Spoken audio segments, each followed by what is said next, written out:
ప్రతిపక్ష హోదా ఇవ్వకుంటే అసెంబ్లీకి వెళ్లనని చెప్పే జగన్ ఎమ్మెల్యే పదవికి అర్హుడు కాడని వెంటనే రాజీనామా చేయాలని ఏపీ కాంగ్రెస్ అధ్యక్షురాలు వైఎస్ షర్మిల చేసిన విమర్శలపై వైసీపీ ఘాటుగా స్పందించింది. చంద్రబాబు ఏజెంట్గా రాజకీయాలు చేసేవారికి, ప్రజల తరపున ప్రతి క్షణం ఆలోచించే వారికి మధ్య చాలా తేడా ఉంటుందని తెలిపింది. ఈ మేరకు ఎక్స్ వేదికగా సుదీర్ఘ పోస్టు పెట్టారు.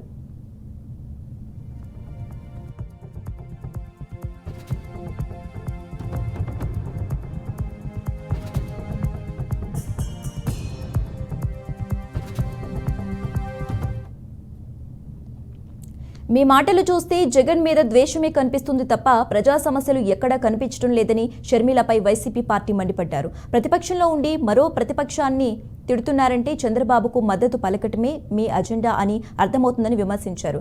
దివంగత నేత వైఎస్ఆర్ విగ్రహాలు కాల్చేస్తుంటే ఎప్పుడైనా నోరు విప్పారా అని ప్రశ్నించారు. పావురాల కుట్టలో పావురమైపోయాడని, వైఎస్ఆర్ మరణాన్ని అవహేళన చేసిన వారితో మీరు కలిసి నడవటం లేదా అని మండిపడ్డారు.